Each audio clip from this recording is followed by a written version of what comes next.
这或许是游戏史上为数不多练习成功的游戏。你或许知道《荒野大镖客》，但你大概率不知道，这是一款曾让卡普空花费大量资金和人员开发的一款游戏。但到最后，因为技术原因导致该游戏无法发售。21世纪初，卡普空公布了由旗下天使工作室制作的《红色死亡左轮》视频以及图像等诸多资料，但因为当时的技术原因，该游戏一拖再拖。而在卡普空展示的游玩画面中，并非是实际画面，而是后期编辑过的。再加上游戏公开半年后，因为财务出现巨大亏空，便忍痛割爱取消了这款游戏的继续开发。这时我们的老大就出现了，而新老大看了看天使工作室做了一半的半成品，觉得还挺好玩的，所以尔星就联系到了卡普空，说要花3000万买入该游戏。卡普空一听，果断将该游戏卖给了尔星，并将该游戏的版权名字《荒野大镖客》也一块卖给尔星。此时的卡普空还在一旁沾沾自喜，他却不知多年以后，该游戏却成为了尔星的另一神作，天使工作室也就此改名成了尔星的圣地亚哥工作室。而在2018年，尔星发布的《荒野大镖客：救赎2》还被中央 CCTV2 点名上了电视。而《荒野大镖客：救赎2》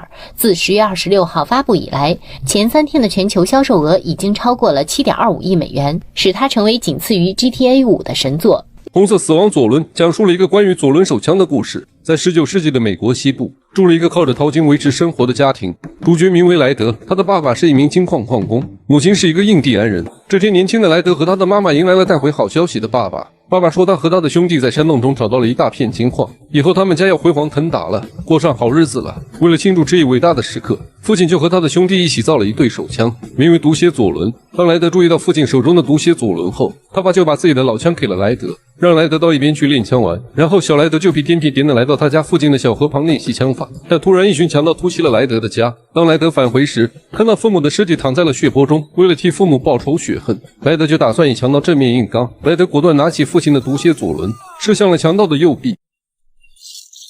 把强盗打得落荒而逃。在这惨痛的事件过去很多年之后，莱德如今已经长成大人。一天在旅行的途中，莱德遇到了一个武器商，莱德就打算在他这里买点武器，来防止再次出现的强盗。刚买完装备，当地的一个帮派就突然出现，对着莱德和商人说了一句国粹。What the hell are you looking at? 于是莱德二话不说，拔枪一顿乱射，干掉了这些杂鱼。接着莱德还觉得不过瘾，于是顺藤摸瓜找到并干掉了这个帮派的老大，然后将尸体往小货车上一放，打算去镇子里兑换赏金。但等莱德找到小镇的胖警长后，胖警长说因为小镇刚刚被一个大帮派洗礼，所以警局没钱支付赏金，希望莱德可以理解一下。之后在镇子的酒馆中，莱德听到几个强盗提到杀父母的仇人，于是莱德就打算询问一些情报，但这些人嘴很硬，于是莱德教训了他们一番。由于莱德扰乱了镇子的治安，被警长逮捕。当莱德被关在监狱中时，把自己当年的遭遇告诉了警长。警长听后非常感动，于是就将他父母被杀的线索告诉了莱德，说干掉莱德父母的人是这个镇子另一个帮派的人。另外，当年莱德爸爸的兄弟出卖了莱德一家，使得莱德家破人亡。之后，警长为了维持正义，就释放了莱德，让他去替父母报仇雪恨。被释放的莱德有了目标，干劲十足，接着一路乱射，干掉了无数杂鱼。之后，莱德不小心被当年杀父母的强盗偷袭。就在强盗要干掉莱德时，迪亚哥却出面制止，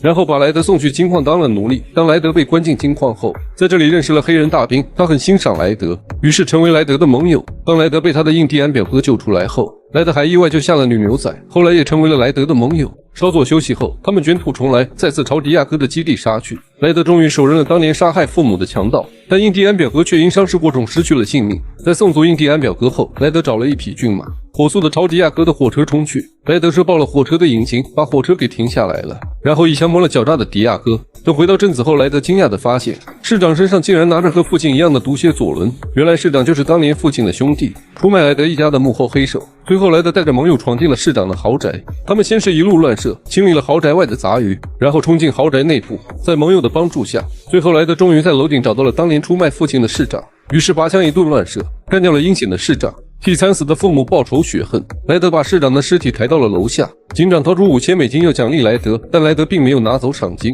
随后将自己的手枪给了黑人大兵，并从市长的身上拿走了毒血左轮，然后转身与大家告别，消失得无影无踪。